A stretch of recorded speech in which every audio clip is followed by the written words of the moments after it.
The morning sun cast long shadows across the ornate corridors of Buckingham Palace as King Charles III walked slowly toward his private study. His footsteps echoed against the polished marble floors, each step carrying the weight of a decision that had kept him awake for countless nights. The portraits of his ancestors seemed to watch him with knowing eyes, as if they understood the gravity of what he was about to do. Charles paused before the heavy oak door of his study, his hand resting on the cold brass handle. Inside that room lay documents that would change everything. Papers that would formally end his marriage to Queen Camilla after decades of shared history, public scrutiny, and private struggles. The irony wasn't lost on him that the very woman he had fought so hard to marry, defying tradition and public opinion, was now the one from whom he needed to free himself. The king's personal secretary, James Morrison, had been working tirelessly for weeks to ensure complete discretion. The legal documents were prepared by the most trusted solicitors in London, bound in leather portfolios that bore the royal seal.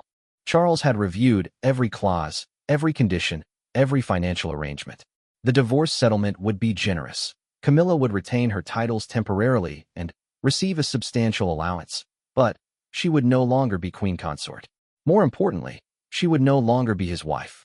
As Charles entered his study, he found Camilla already seated in the burgundy leather chair by the fireplace. She wore a simple navy dress, her usual pearls absent from her neck. Her face, usually composed and regal, showed the strain of recent weeks. Dark circles shadowed her eyes, and her hands trembled slightly as she held a cup of tea that had long since grown cold. "You're early," Charles said softly, closing the door behind him with deliberate care. "I couldn't sleep," Camilla replied, her voice barely above a whisper. "I kept thinking about everything we've been through together. The good times, the difficult ones, and now this." Charles moved to his desk, where the divorce papers lay waiting for their signatures. The morning light streaming through the tall windows illuminated the documents, making them seem almost ethereal. He had signed many important papers during his reign, but none had felt as momentous as these. "Camilla, we both know this is the right decision," he said, though his voice lacked conviction. "The pressure from Parliament, the public opinion polls, the constant scrutiny, it's taking a toll on the monarchy itself. The institution is bigger than both of us." Camilla set down her teacup with shaking hands, the delicate china rattling against the saucer. "Is it really about the monarchy, Charles? Or is it about her memory? Are you still choosing Diana, even now, after all these years?" The mention of his late first wife hung in the air like a ghost between them. Diana's death had cast a long shadow over their relationship from the very beginning. Even though they had married years later, even though they had tried to build a life together, the specter of the people's princess had never truly left them in peace. Charles turned away from his wife, looking out at the palace gardens where tourists gathered daily, hoping for a glimpse of royal life. Many of them still carried flowers and photographs of Diana, even decades after her death. The public had never fully accepted Camilla as their queen, and Charles knew that this reality had slowly poisoned their marriage. "This isn't about Diana," he said finally, though his words sounded hollow even to his own ears. "This is about the future of the crown. The polls show that public support for the monarchy drops significantly when you appear at my side. The Commonwealth leaders have expressed concerns. Even my own children have suggested that perhaps it's time to consider alternatives." Camilla rose from her chair, her movements careful and measured. She walked to the window, standing beside her husband as they both gazed out at the world beyond the palace walls. "Do you remember our wedding day, Charles? You told me that we had finally overcome all the obstacles. You said that love had triumphed over tradition and public opinion. What happened to that man? What happened to those convictions?" The king's jaw tightened as memories flooded back. Their wedding in 2005 had been a civil ceremony, modest by royal standards, but deeply meaningful to them both. They had waited so long to be together openly, having maintained their relationship through his marriage to Diana, through years of scandal and public condemnation, through Diana's death and the painful aftermath. When they finally exchanged vows, it had felt like the end of a long journey toward happiness. "I was younger then," Charles said, his voice heavy with regret. "I believed that time would heal all wounds, that the public would eventually come to accept us. I didn't understand how deep the wounds went, how much the institution of monarchy depends on public perception and approval." Camilla turned to face him, her eyes bright with unshed tears. "And what about private feelings? What about the fact that I've stood by you through everything? The scandals, the criticism, the endless protocol meetings, the charitable obligations. I've played the perfect queen consort for years, Charles. I've smiled when they booed me, waved when they turned away, and supported your causes even when my own interests were ignored. Charles reached for the divorce papers, his fingers tracing the edges of the official documents. The legal language was cold and impersonal, reducing their years together to financial arrangements and property distributions. There was no clause for heartbreak, no provision for the memories they had shared, no compensation for the love that had sustained them through so many difficulties. The settlement is more than fair, he said, attempting to redirect the conversation to practical matters. You'll retain Clarence House as your residence, and the annual allowance will ensure your comfort for life. Your charities will continue to receive royal patronage for a transitional period. Money, Camilla said bitterly. You think this is about money? Charles, I could have married any number of wealthy men over the years. I chose you because I believed in what we had together. I believed in us. The king set the papers down and turned to face his wife fully. For a moment, they stood looking at each other as if seeing across a vast chasm that had opened between them. The distance was more than physical. It was emotional, psychological, and perhaps unbridgeable. I've received reports from the Prime Minister's office, Charles said quietly. There's talk in Parliament about the succession. Some MPs are suggesting that perhaps it's time to skip to the next generation, to let William take the throne while he's young and his family is popular with the public. Camilla's face went pale. You're abdicating? Not immediately. But the pressure is mounting. The monarchy's approval ratings are at historic lows. The tabloids run negative stories about us almost daily. The Commonwealth realms are questioning their allegiance. Something has to change, Camilla, or we risk losing everything our family has built over centuries. The queen consort walked back to her chair and sat down heavily, as if the weight of this revelation had literally brought her low. She stared at her hands, noting how they had aged, how the years of public service had left their mark in small lines and spots that no amount of royal privilege could erase. So this divorce isn't just about ending our marriage, she said slowly. It's about saving your crown. You're sacrificing me to preserve the monarchy. Charles wanted to deny her words, to protest that his feelings for her were unchanged, that this decision caused him great pain. But the truth was more complex than simple love or duty. The truth was that he had spent his entire life preparing to be king, and he wasn't willing to see that inheritance destroyed by public disapproval of his personal choices. The crown has always come first, he admitted. My mother understood that. She sacrificed her personal happiness many times for the sake of duty. I thought I could have both, the throne and the woman I loved. I was wrong. Camilla looked up at him, and, for the first time that morning, anger flashed in her eyes. Your mother had the luxury of public approval. Elizabeth was beloved from the day she was crowned. She never had to choose between love and duty because the public supported both. You're asking me to pay the price for your family's popularity problems. The accusation stung because it contained more than a grain of truth. Queen Elizabeth II had indeed been fortunate in many ways. Her marriage to Philip had been a love match that the public celebrated. Her children's early years had been viewed with affection, and even when scandals erupted in later decades, the Queen herself had remained largely above reproach. Charles had never enjoyed such automatic approval. A soft knock at the door interrupted their conversation. James Morrison entered quietly, carrying additional documents that required the king's attention. The presence of a third person immediately changed the dynamic in the room, reminding both Charles and Camilla that their private pain was taking place within the very public institution of the monarchy. Your Majesty, Morrison said formally, the Archbishop of Canterbury has requested a meeting to discuss the transition arrangements. And the Prime Minister's office has called 3 times this morning. Charles nodded grimly. The machinery of state was already moving to accommodate his personal decision. Somewhere in government offices and church headquarters, people were drafting statements, revising protocols, and preparing for the public announcement that would shock the world. After Morrison left, the silence in the study stretched uncomfortably. Both Charles and Camilla were acutely aware that they were approaching the point of no return. Once the papers were signed, once the announcement was made, there would be no going back. Their relationship would become a matter of historical record, documented and analyzed, but no longer lived. I need you to know, Charles said finally, that this decision brings me no joy. You've been my companion, my friend, my partner in ways that go far beyond what the public sees. If circumstances were different, if the monarchy were different, if the world were different. But circumstances are what they are, Camilla finished for him. And you've made your choice. She stood up and walked to the desk where the divorce papers waited. Taking up a pen, she looked at her husband one last time. I want you to remember this moment, Charles. I want you to remember that you chose the crown over the woman who loved you unconditionally. Because there will come a day when the crown feels cold and heavy, when the ceremonies feel empty, when the loneliness of leadership becomes unbearable. And on that day, you'll remember that you had someone who would have shared that burden with you, and you sent her away. With steady hands, despite the tears that had begun to fall, Camilla signed her name to the divorce papers. Her signature was clear and decisive, the final act of a woman who had spent years learning to be strong in public, no matter how much she might be suffering in private. Charles watched his wife sign away their marriage, and, for a moment, he wondered if he was making the greatest mistake of his life. But then, he thought of his ancestors looking down from their portraits, of the crown jewels locked away in the Tower of London, of the sacred oaths he had sworn at his coronation, and he knew that he had no choice.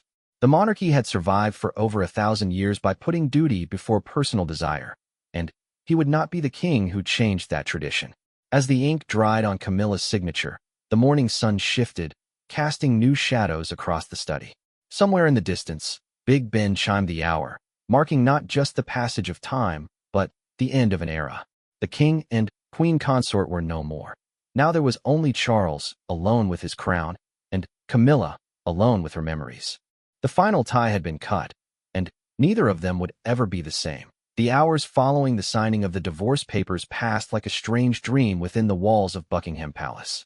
News of the king's decision had not yet reached the outside world, but inside the royal residence, an atmosphere of quiet crisis had settled over the staff and family members who had been informed. Whispered conversations echoed through corridors that had witnessed centuries of royal drama, but none quite like this. Charles sat alone in his study long after Camilla had left, staring at the divorce papers that now bore both their signatures. The documents seemed to mock him with their finality, their cold legal language reducing years of shared intimacy to mere contractual obligations. He had expected to feel relief once the decision was made, but, instead, a hollow emptiness had taken residence in his chest. James Morrison appeared in the doorway, his usual composed demeanor showing cracks of concern. Your Majesty, the palace communications team is requesting guidance on the press statement. They need to know how you wish to frame the announcement. Charles looked up, his eyes red-rimmed from strain and sleeplessness. How does one announce the end of a royal marriage without destroying the monarchy in the process, James? How do we tell the world that their king has failed at love not once, but twice? Morrison stepped into the room, closing the door behind him. In his decades of service to the royal family, he had learned when to observe protocol and when to speak as a concerned friend. This was clearly a moment for the latter. Perhaps, Your Majesty, we should focus on the future rather than dwelling on the failures of the past. The statement could emphasize your commitment to the crown and your decision to remove any obstacles to effective leadership. Obstacles, Charles repeated bitterly. Is that what Camilla has become? An obstacle to my effectiveness as king? Before Morrison could answer, another knock echoed through the study. Prince William entered, his expression grave and his usual easy confidence replaced by visible concern. Behind him came Catherine, the Princess of Wales, her face pale but determined. The future king and queen had clearly been discussing this development and its implications for their own future. Father, William said without preamble, we need to talk. The news is already starting to leak. Palace staff are receiving calls from journalists, and social media is buzzing with rumors. Charles gestured for his son and daughter-in-law to sit, though he remained standing, pacing between his desk and the window like a caged animal. How much do they know? Enough to be dangerous, Catherine said quietly. Someone photographed Camilla leaving the palace this morning with her personal belongings. The tabloids are calling it everything from a temporary separation to a complete breakdown of your marriage. William leaned forward in his chair, his father's future weighing heavily on his young shoulders. Dad, I need you to help me understand this decision. Last month you were talking about strengthening the monarchy through family unity. Today you're dissolving your marriage. What changed? Charles stopped pacing and turned to face his son. In William's blue eyes, he saw an echo of Diana's intensity, the same moral certainty that had made his first wife such a formidable force for both good and chaos within the royal family. The polls, William. The focus groups. The reports from Commonwealth governors. Every metric we have shows that public support for the monarchy declines when Camilla appears beside me. The institution is bleeding support, and I won't be the king who allows 1,000 years of tradition to die because of my personal attachments. But you love her, Catherine said simply. We've all seen it. Despite everything the press has written, despite all the complications and controversies, you two genuinely care for each other.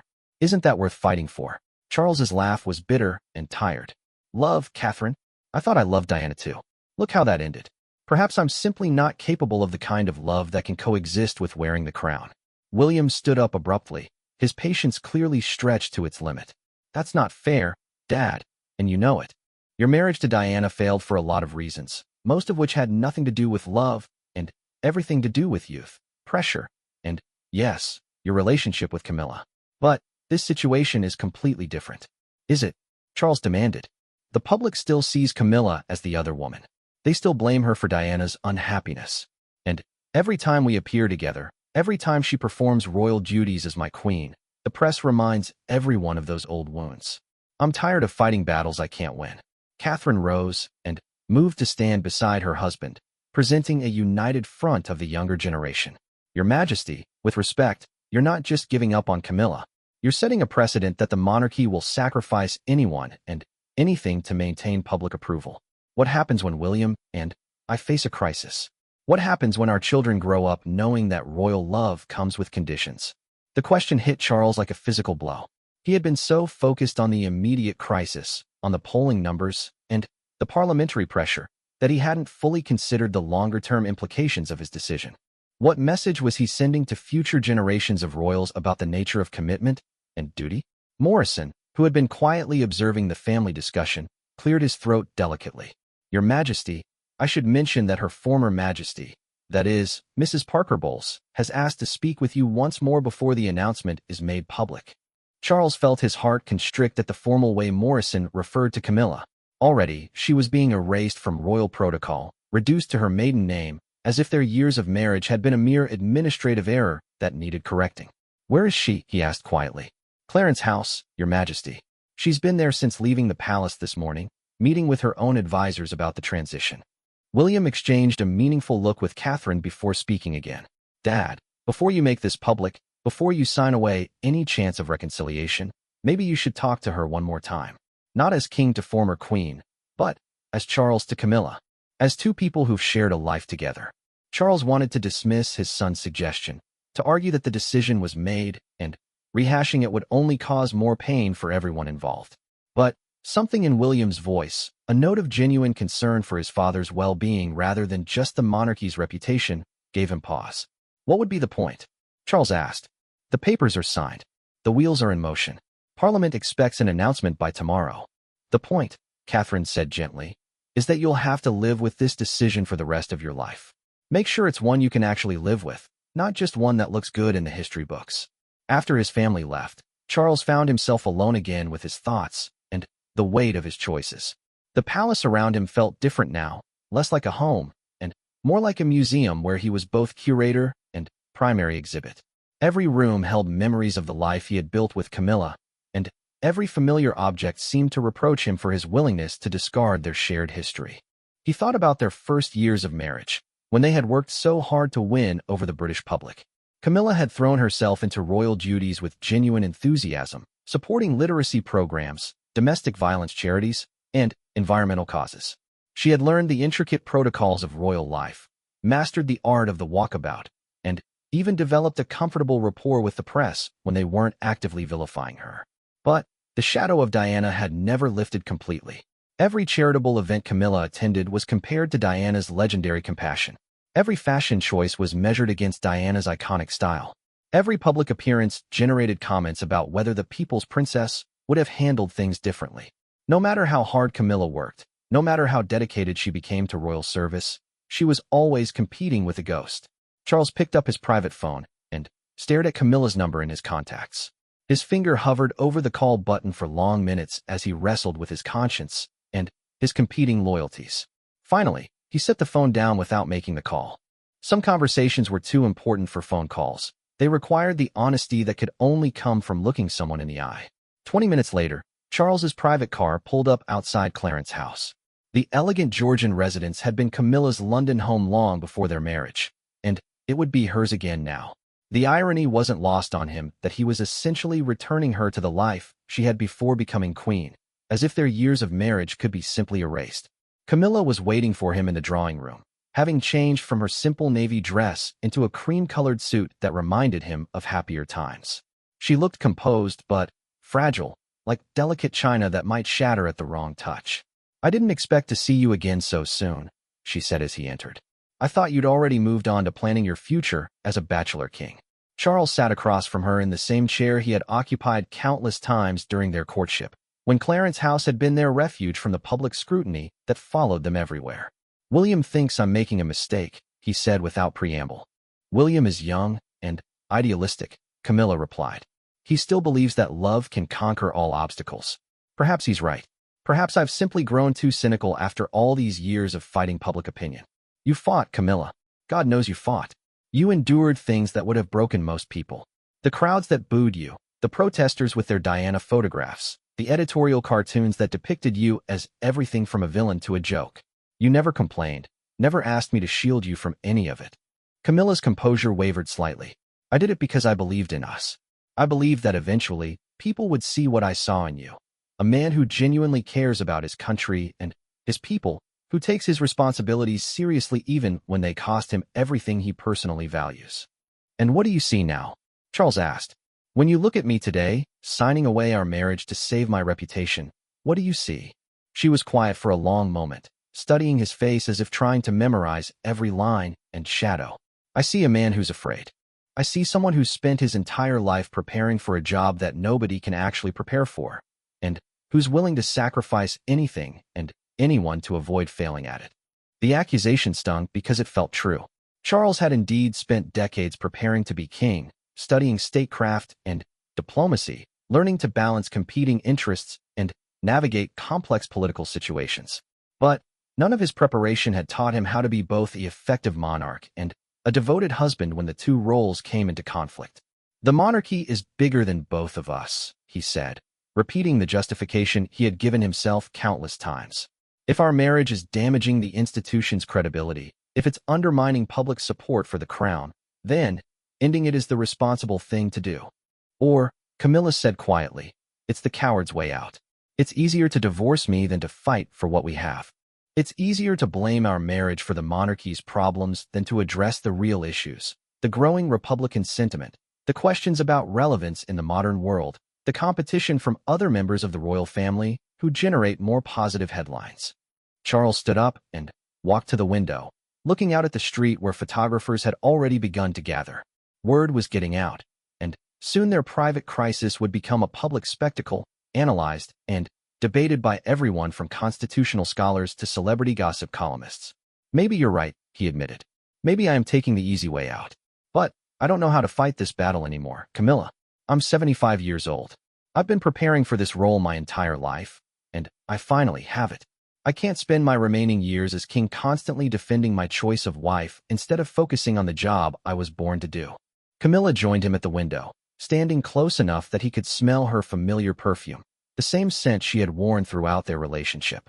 For a moment, they stood together looking out at the gathering media circus, two people who had loved each other through scandal and triumph, through public condemnation and private joy, now preparing to say goodbye forever.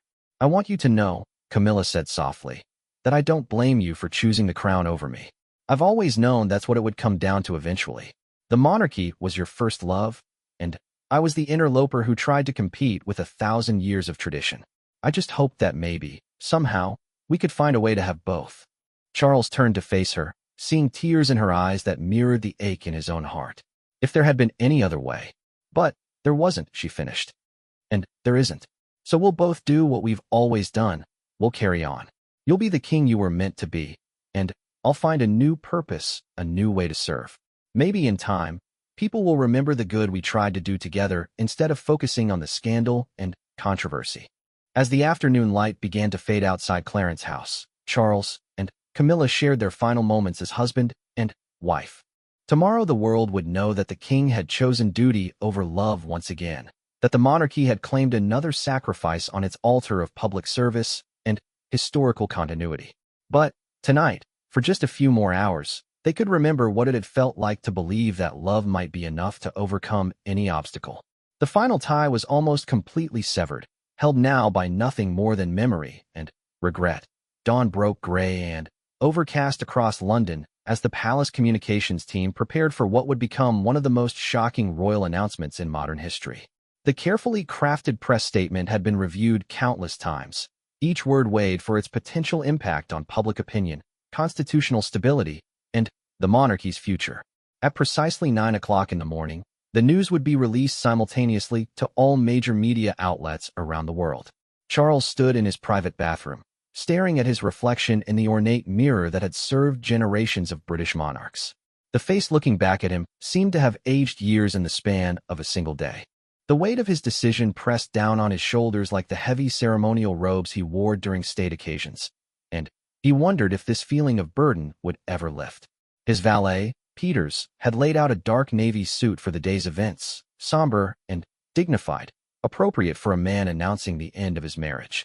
Charles had worn this same suit to several state funerals, and the association seemed grimly appropriate.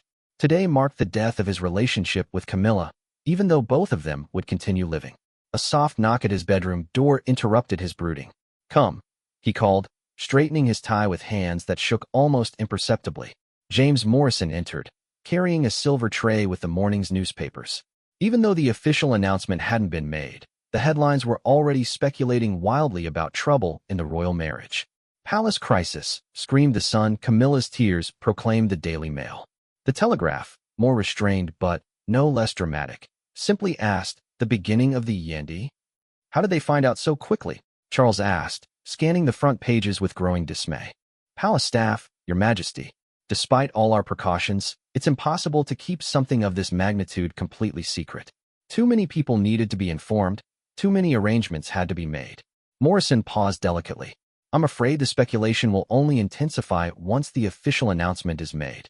Charles set down the newspapers, no longer able to bear reading the wild theories and inflammatory commentary about his personal life. "Is everything ready for the broadcast?" "Yes, Your Majesty. The BBC has cleared their morning schedule. ITV and Sky News are standing by. The statement has been translated into 15 languages for international distribution."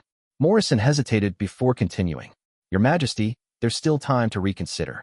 The papers may be signed, but nothing is public yet. If you've changed your mind." Charles looked at his faithful secretary, a man who had served the royal family for over 30 years and had seen them through countless crises. Morrison's loyalty was absolute, but his concern for Charles's personal well-being was equally evident. "The decision is made, James.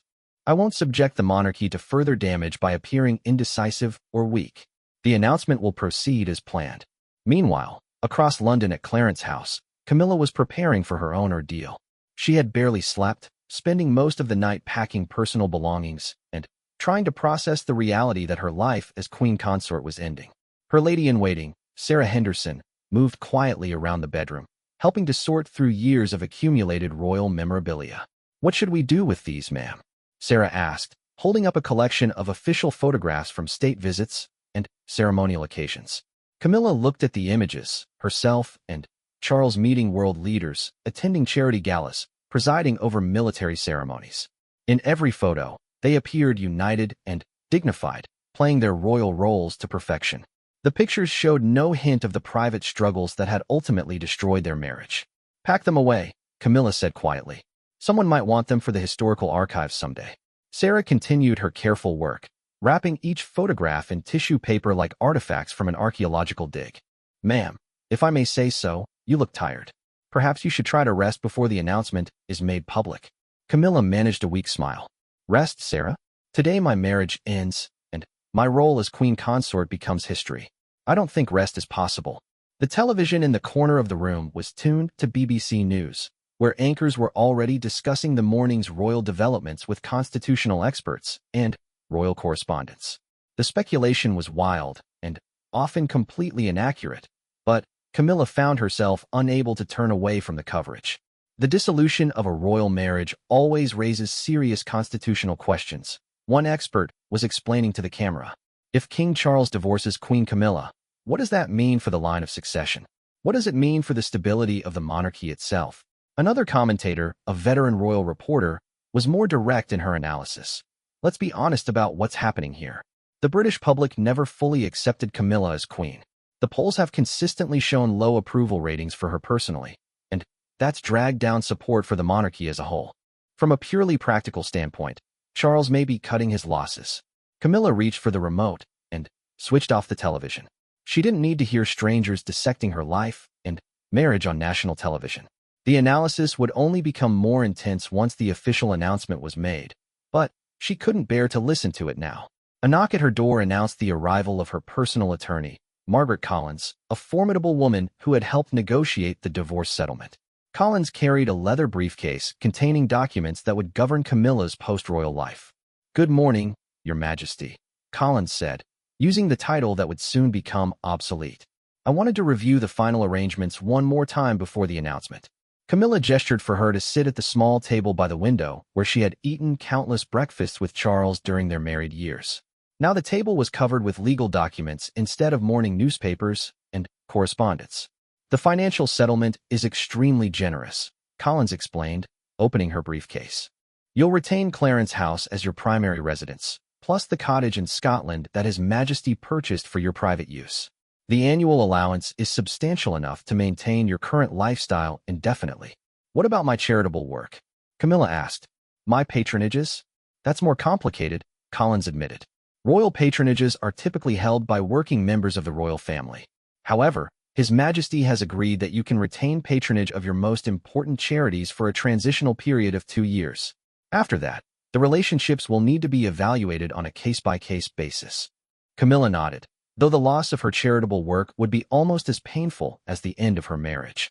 Over the years, she had developed genuine passion for causes ranging from literacy programs to domestic violence prevention. The thought of abandoning those commitments felt like betraying the people who depended on royal support and publicity. "And my title?" "You'll no longer be Queen Consort, obviously. The legal advice is that you should revert to Duchess of Cornwall, the title you held before the king's accession. It acknowledges your years of royal service, while making clear that you're no longer a working member of the immediate royal family." As Collins continued explaining the technical details of her new status, Camilla found her mind wandering to the early days of her relationship with Charles. They had met at a polo match in the 1970s, two young people drawn together by shared interests and genuine affection. Their relationship had survived his marriage to Diana, years of separation, public scandal, and Diana's tragic death. They had finally married in 2005, believing that their patience and persistence had been rewarded. Now, nearly 2 decades later, all of that history was being reduced to legal documents and financial arrangements. The love that had sustained them through so many challenges was being systematically dismantled by lawyers and constitutional experts. Back at Buckingham Palace, Charles was meeting with the Archbishop of Canterbury, Justin Welby, who had requested an urgent audience to discuss the religious implications of the divorce. As head of the Church of England, Charles needed to consider how his personal decisions would affect his role as the Church's supreme governor. "Your Majesty," the Archbishop began carefully, "I want to assure you that the Church understands the complexity of your position. We've come a long way from the days when royal divorce was unthinkable. However, there will certainly be questions raised about the spiritual dimensions of this decision." Charles leaned back in his chair, feeling the weight of yet another institutional concern about his choice. "Archbishop, I've prayed about this decision more than perhaps any other I've made as king. I believe I'm acting in the best interests of the monarchy and, by extension, the realm. Surely that must count for something in terms of spiritual responsibility. I don't question your motives or your faith, Your Majesty, but you must be prepared for criticism from traditionalist elements within the Church. They'll argue that marriage is a sacred covenant that shouldn't be broken for political convenience." "Political convenience?" Charles's voice sharpened. "You think I'm ending my marriage for convenience?" "Archbishop, this is the most difficult decision I've ever made. If there had been any other way to preserve both my marriage and the effectiveness of the monarchy, I would have chosen it." The Archbishop raised his hands peacefully. "I apologize, Your Majesty. I didn't mean to suggest that this decision was easy for you. I can see how much you're suffering. I'm simply trying to prepare you for the public reaction and the questions that will be raised about the church's position." As their conversation continued, Charles found himself wondering if his mother, Elizabeth II, had ever faced such an impossible choice between personal happiness and royal duty. Elizabeth had been fortunate. Her marriage to Philip had been both a love match and a successful royal partnership.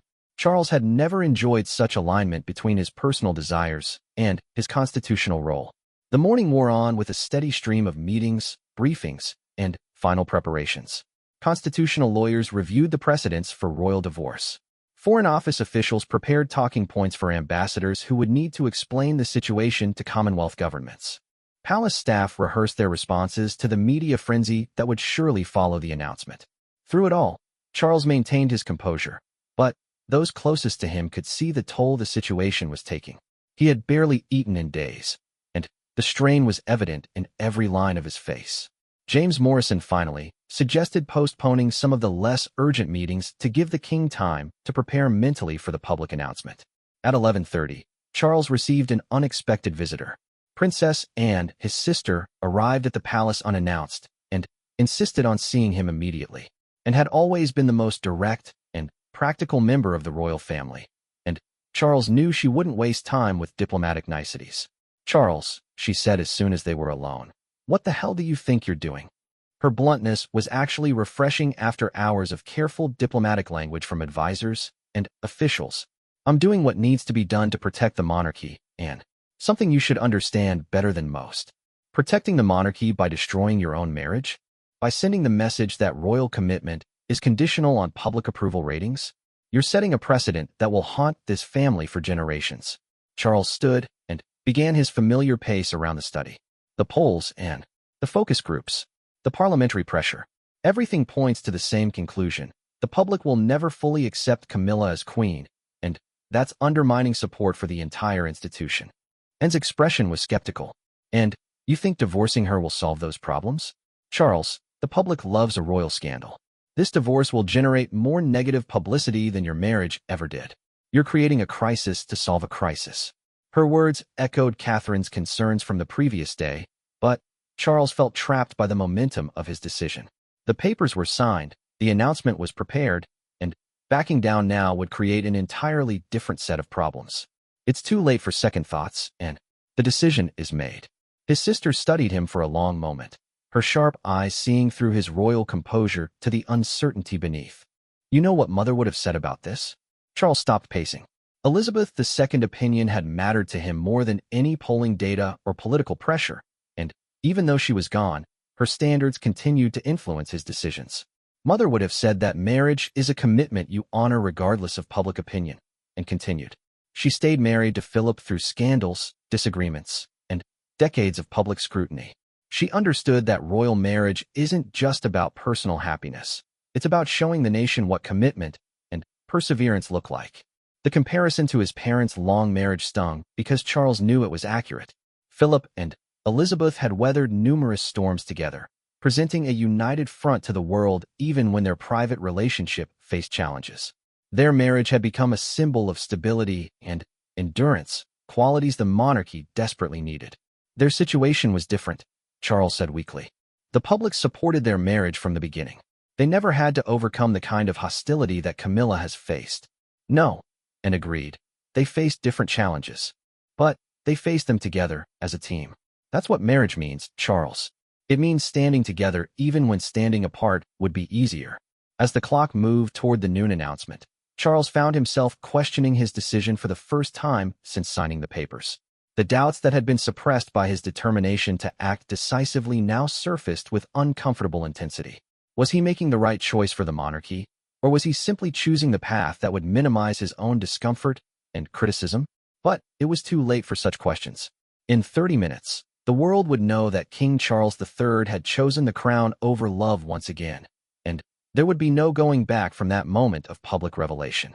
The final tie was about to be cut completely, and both he and Camilla would have to live with the consequences of that severing for the rest of their lives. At exactly 12 noon, the royal announcement was released to news outlets around the world.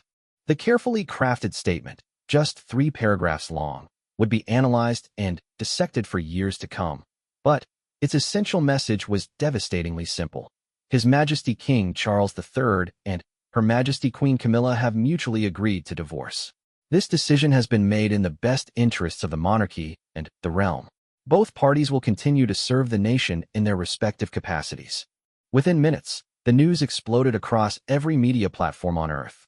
Television networks interrupted regular programming, radio stations broke into their scheduled broadcasts, and social media erupted with reactions ranging from shock to satisfaction to outright celebration.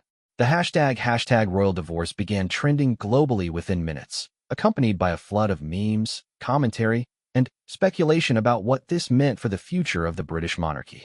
At Buckingham Palace, Charles watched the initial media response from his private study, surrounded by communications advisors who monitored news feeds and social media reactions in real time. The coverage was as intense as they had expected, but the public reaction was more divided than anyone had anticipated. The Republican groups are calling it proof that the monarchy is outdated and irrelevant, reported Sarah Matthews, the palace's head of communications. But we're also seeing significant support from people who say you're putting duty before personal happiness, just as a king should. Charles nodded grimly, though he felt little satisfaction in either response. The Republicans would use any royal controversy to advance their cause, while the monarchist supporters were praising him for a decision that felt like personal failure rather than noble sacrifice. The television screens around the room showed a parade of talking heads offering instant analysis of the situation. Constitutional experts debated the legal implications, royal correspondents speculated about behind-the-scenes tensions, and political commentators argued about what this meant for the government's relationship with the crown. The timing is particularly interesting, one BBC analyst was saying. King Charles has been on the throne for less than 2 years, and he's already facing the kind of personal crisis that typically takes decades to develop. This suggests that the pressures of modern monarchy may be more intense than previous generations realized. On another channel, a Republican spokesperson was being interviewed about whether this development strengthened the case for abolishing the monarchy entirely. What we're seeing here is a man who can't manage his own personal life being expected to serve as head of state for 67 million people. It's absurd. The institution has outlived its usefulness. But perhaps most painful for Charles was the coverage on the entertainment news programs, where his divorce was being treated as celebrity gossip rather than a constitutional matter. Tabloid reporters were already stationed outside Clarence House, hoping to catch a glimpse of Camilla, while others were interviewing random people on the street about their opinions on the royal split. "I always knew she wasn't right for him," one woman told a reporter outside Westminster Abbey. "Diana was the real queen of our hearts. Camilla was just a placeholder." Another passerby offered a different perspective. "It's sad, isn't it? Two people who loved each other being torn apart by public pressure. Makes you wonder if being royal is worth it." The coverage was relentless and would continue for days, weeks, even months. Charles realized that he had traded the ongoing controversy of his marriage to Camilla for the immediate crisis of divorcing her, and it wasn't clear that this was actually an improvement from a public relations standpoint. James Morrison appeared at his elbow with a telephone. "Your Majesty, the Prime Minister is calling. He'd like to discuss the political implications of today's announcement." Charles took the phone reluctantly, knowing that this would be the first of many conversations with government officials who would want to understand how the royal divorce might affect their own positions and policies. "Your Majesty," came the Prime Minister's carefully modulated voice, "I want you to know that you have the government's full support during this difficult time. However, I think we need to discuss how to minimize any potential damage to the UK's international relationships." "What kind of damage are you anticipating?" Charles asked, though he suspected he knew the answer. "Well, sir, some of our Commonwealth partners have already expressed concern about stability within the royal family. The Canadian Prime Minister called an hour ago asking whether this affects the constitutional arrangements between our nations. The Australian Republicans are already using this as ammunition for their campaign to become a republic."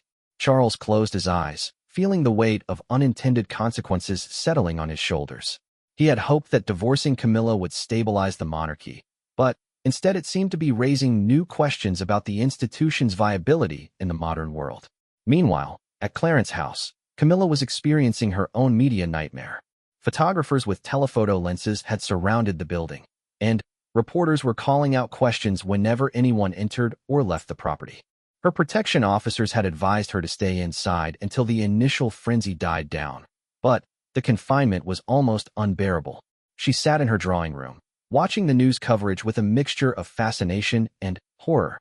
Seeing her marriage dissected on television by complete strangers felt surreal and invasive, but she couldn't bring herself to turn off the coverage. The phone had been ringing constantly, friends offering support, family members expressing shock, and media outlets hoping for an exclusive interview. Her personal assistant had stopped answering after the 100th call, and they had agreed to issue a brief statement expressing Camilla's hope for privacy during this difficult transition. But privacy was exactly what she wouldn't have. As the former queen consort, every aspect of her post-divorce life would be scrutinized and analyzed. Where would she live? How would she spend her time? Would she continue her charitable work? Would she ever remarry? The questions would follow her for years, decades even. A knock at the door interrupted her brooding. Her housekeeper, Mrs.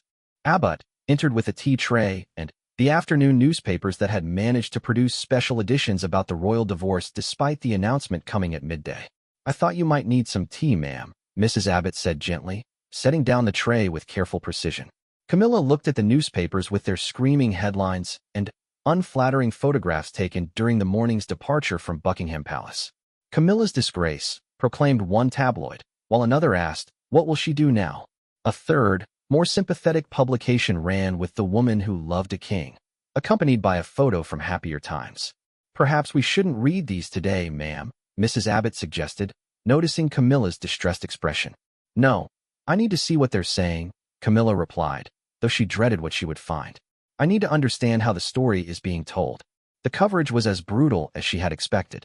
Some outlets portrayed her as a manipulative woman who had finally received her comeuppance, while others depicted her as a victim of an archaic system that sacrificed individuals for institutional survival. Neither narrative felt accurate to her own experience, but she knew that her actual feelings and motivations were irrelevant now. The story would be whatever the media decided it should be. One article particularly stung. Written by a former palace correspondent, it analyzed her years as queen consort with devastating precision. Despite her best efforts, Camilla Parker Bowles never succeeded in winning the hearts of the British people. Her charitable work was competent, but uninspiring. Her public appearances were dutiful, but lacked the charisma that modern royalty requires. In the end, she became exactly what her critics always claimed she was, an obstacle to the monarchy's success. Camilla set down the newspaper with shaking hands. The assessment was unfair, but not entirely inaccurate. She had tried so hard to be worthy of her position, to earn public acceptance through good works and dignified behavior.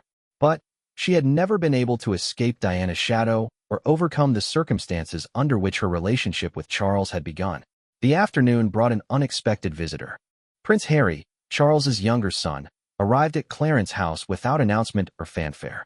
His security team had managed to slip him through the media cordon, and he appeared in her drawing room like a ghost from her past. "Harry," she said, rising to embrace him. "I didn't expect to see you today." "I couldn't let this happen without saying goodbye properly," he replied, his voice heavy with emotion. "Whatever problems Dad might have with the press and the public, you've always been good to me. You've always been family." His words brought tears to Camilla's eyes for the first time that day. Throughout all the legal discussions and media analysis, no one had acknowledged the personal relationships that were being severed along with her marriage to Charles.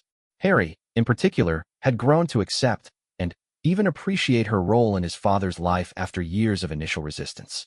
"Your father is doing what he thinks is right," she said carefully, not wanting to put Harry in the middle of the situation. "My father is making a mistake," Harry replied bluntly. "He's letting fear and public opinion drive his decisions instead of following his heart. I've seen what happens when royals make choices based on what other people expect rather than what they believe is right. It doesn't end well." Harry's reference to his own departure from royal duties wasn't subtle, but it was pointed. He had chosen love and personal happiness over royal duty when he married Meghan and moved to California. Now he was watching his father make the opposite choice, and he clearly believed it was the wrong decision. "Sometimes there are no good choices, Harry," Camilla said gently. "Sometimes you can only choose between different kinds of loss." They talked for another hour, sharing memories of family holidays and state occasions, laughing about private jokes and inside stories that would die with their relationship. Harry was losing a stepmother, and Camilla was losing a son she had grown to love, but there was no provision in the divorce papers for preserving that bond. Back at Buckingham Palace, Charles was discovering that announcing his divorce had solved none of his problems while creating several new ones. The afternoon's poll showed that public opinion was sharply divided about his decision, with no clear majority supporting either his choice to divorce or his original decision to marry Camilla. More troubling were the international reactions. The president of France had issued a statement expressing surprise at the instability within the British royal family. The Commonwealth governments were requesting urgent briefings about how this development might affect their constitutional relationships with the crown. And Republican movements in several nations were already using the divorce as evidence that monarchy was an outdated institution unsuited to modern governance. "This is exactly what I was trying to avoid," Charles told his assembled advisors during an emergency meeting. "I thought removing Camilla would stabilize the monarchy's position. Instead, it seems to have raised more questions about our relevance and effectiveness." "The immediate reaction is always intense, Your Majesty," replied Sir Edward Young, his principal private secretary. "But public attention spans are short. Given time, this will fade into historical footnote status, and your reign can continue without the ongoing controversy that your marriage generated."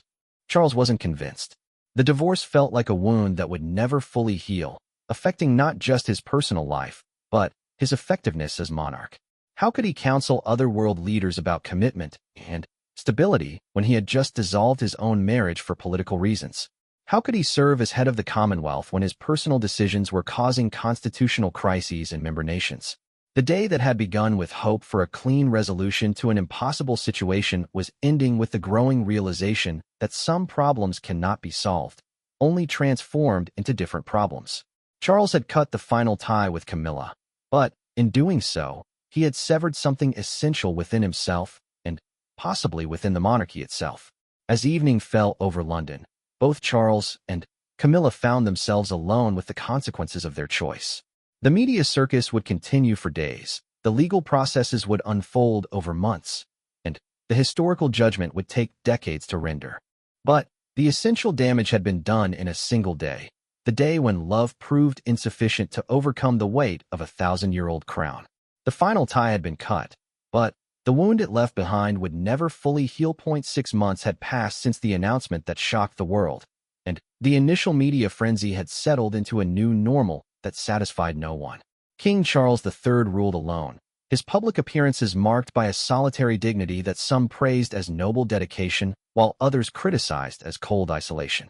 The empty space beside him at state functions served as a constant reminder of the choice he had made, and the choice that had been taken from him. The autumn air was crisp as Charles stood on the balcony of Balmoral Castle, looking out over the Scottish Highlands that had always provided him solace during times of crisis. The landscape was magnificent in its desolation, rolling hills covered in purple heather, ancient oaks beginning their seasonal transformation, and a sky so vast it seemed to dwarf all human concerns. Yet even here, in this place of peace, Charles could not escape the weight of his decisions. The latest polling data sat on his desk inside, delivered by courier that morning along with briefings from the Foreign Office and reports from Commonwealth governors. The numbers told a complex story that defied easy interpretation. Public support for the monarchy had indeed stabilized after the initial chaos of the divorce announcement, but it had stabilized at a lower level than before. More troubling, the polls showed a generational divide that threatened the crown's long-term future. Older Britons generally supported Charles's choice to prioritize duty over personal happiness, while younger demographics viewed his decision as cold and calculating. The younger generation sees authentic emotion and genuine relationships as more important than institutional preservation, the polling analysis concluded. They're more likely to support Prince William and Princess Catherine because their marriage appears to be based on genuine love and partnership. By contrast, they view His Majesty's divorce as evidence that the monarchy values appearance over substance. Charles had read those words a dozen times, each reading deepening his sense that he had somehow miscalculated the very public opinion he had tried so hard to satisfy. In attempting to remove an obstacle to the monarchy's popularity, he had created a different kind of obstacle, the perception that royal love was conditional and that the crown would sacrifice anyone and anything to maintain its position. A soft knock interrupted his brooding. James Morrison entered, carrying the afternoon's correspondence, and wearing the carefully neutral expression he had perfected over months of navigating his employer's increasingly complicated emotional landscape. Your Majesty, there's a letter from the Duchess of Cornwall that you might wish to review, Morrison said, using the title that Camilla had retained after the divorce. Charles accepted the cream-colored envelope with hands that trembled slightly. Camilla's handwriting was as familiar to him as his own, and seeing it brought a rush of memories that he had spent months trying to suppress. They had maintained no contact since the divorce was finalized, following the advice of their respective legal teams and communications advisors who believed that any ongoing relationship would only fuel more speculation and controversy. He waited until Morrison had left before opening the letter, needing privacy to absorb whatever message Camilla had chosen to send after months of silence. My dear Charles, the letter began, and just those 3 words were enough to transport him back to happier times when such endearments were commonplace between them. I hope this letter finds you well, though I suspect that hope may be overly optimistic. I've been watching the news coverage of your recent engagements, and I can see the toll that our separation has taken on you. The loneliness is evident in your eyes during public appearances, and it breaks my heart to know that I played a role in putting it there. I'm writing because I've received some news that I thought you should hear directly from me rather than discovering it in the newspapers. I've accepted a position as president of the International Literacy Foundation, a role that will require me to travel extensively and work with educational programs in developing nations. The work is important and fulfilling, but more relevantly for our situation, it will take me away from Britain for significant portions of each year. I know that my continued presence in London has been a source of awkwardness for both of us. Every charity event we both attend, every social gathering where we might encounter each other, every news story that speculates about our relationship, it all serves to keep wounds open that might otherwise begin to heal. By accepting this international role, I hope to give both of us the space we need to build new lives. I want you to know that I harbor no resentment about your decision to end our marriage. I understand the pressures you faced and the impossible position you were placed in. The monarchy is bigger than any individual, and I respect your choice to prioritize its welfare over our personal happiness. But I also want you to know that loving you was the great privilege of my life, and I would not trade our years together for anything. Please take care of yourself, Charles. The crown needs you to be strong and focused, not haunted by regrets and what might have beens. And please don't spend the rest of your reign wondering if you made the right choice. You made the only choice you could have made given who you are and what you represent. With all my love and best wishes for your future happiness, Camilla. Charles read the letter 3 times before setting it down on his desk, his vision blurred by tears he hadn't expected to shed. Camilla's grace and generosity in the face of their painful separation only made him question more deeply whether he had made the right decision. She was removing herself even further from his life, not out of anger or spite, but out of a desire to help him succeed as king without the complications their continued proximity might create. The afternoon sun was beginning to fade as Charles walked through the gardens of Balmoral, following paths he had walked countless times with Camilla during their married years. She had loved this place almost as much as he did, finding peace in its remoteness and beauty. Now those same paths felt empty and cold, marked by memories of conversations they would never have again. His mobile phone rang, interrupting his melancholy reverie. The caller ID showed William's number, and Charles answered immediately, grateful for the distraction his son might provide. "Dad, I wanted to check on you," William said without preamble. "I know today marks 6 months since the divorce was finalized, and I thought you might need someone to talk to." Charles was touched by his son's thoughtfulness, though he wasn't sure he was ready for the kind of honest conversation William might want to have. "I'm managing, William. Thank you for calling." "Are you really, though? Dad, I've seen you at the last few engagements we've shared. You look like you're going through the motions rather than actually engaging with people. The press has started to notice, and they're beginning to write about your apparent lack of enthusiasm for royal duties." The criticism stung because Charles knew it was accurate. He had been struggling to find meaning and purpose in his role since the divorce, feeling disconnected from the work that had once provided him great satisfaction. Every charitable patronage, every state ceremony, every diplomatic reception reminded him of the partner who was no longer by his side. "The polls show that public support for the monarchy has stabilized," Charles said defensively. "The decision to divorce Camilla appears to have been the right one from an institutional standpoint. But at what personal cost, Dad? You've gained institutional stability at the expense of your own happiness and well-being.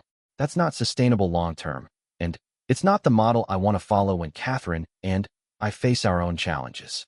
William's words echoed his sister's concerns from months earlier, and Charles was beginning to realize that his children saw his sacrifice in very different terms than he had intended. Rather than viewing his choice as noble dedication to duty, they saw it as a cautionary tale about the dangers of letting external pressure override personal judgment. "Sometimes personal happiness has to be sacrificed for larger concerns," Charles said, though the words felt increasingly hollow each time he spoke them. "Does it, though? Dad, look at the most successful monarchs in history. They weren't successful because they sacrificed everything for the crown. They were successful because they found ways to balance their personal lives with their public duties.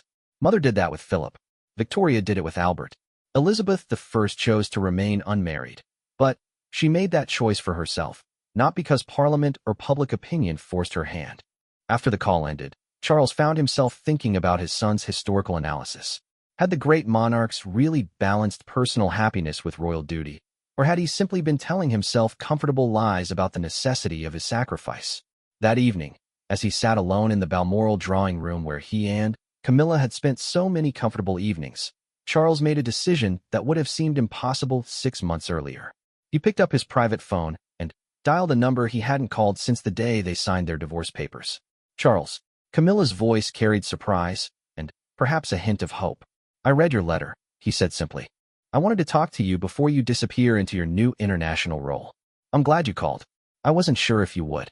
They talked for nearly 2 hours, sharing experiences from their months apart, and discussing the challenges they had each faced in rebuilding their individual lives. Camilla described her work with the Literacy Foundation, how rewarding it felt to have a meaningful purpose independent of royal duty. Charles spoke about his struggles to find enthusiasm for his role as monarch, how every public appearance felt like a performance rather than genuine engagement. "Do you ever regret it?" he asked finally. "Do you ever wish we had fought harder to make the marriage work despite the public pressure?" Camilla was quiet for a long moment before answering. "I regret that we couldn't find a way to serve the monarchy together. I regret that love wasn't enough to overcome the obstacles we faced. But I don't regret loving you, Charles, and I don't regret the years we had together. They were the happiest of my life, even with all the challenges." "Mine too," he admitted. "And I'm beginning to think I made a terrible mistake in letting external pressures destroy something that was fundamentally good and strong." "Perhaps," Camilla said gently. "But we can't change the past, Charles. We can only try to build meaningful futures from where we are now." After they said goodbye, Charles sat in the growing darkness of the Scottish evening, thinking about roads taken and not taken, about choices that couldn't be undone and futures that might still be possible. The final tie had been cut 6 months ago, but perhaps some connections ran deeper than legal documents and public announcements. The king who had sacrificed love for duty was beginning to wonder if true duty might require something different. Not the abandonment of personal happiness for institutional preservation, but the integration of authentic human feeling with the demands of royal service. It was a lesson that came too late to save his marriage to Camilla, but perhaps not too late to inform the choices he would make in the years remaining of his reign. Outside, the Highland winds carried the scent of approaching winter, and King Charles III prepared to face the future alone, forever changed by the love he had gained and lost, and by the final tie he had chosen to cut.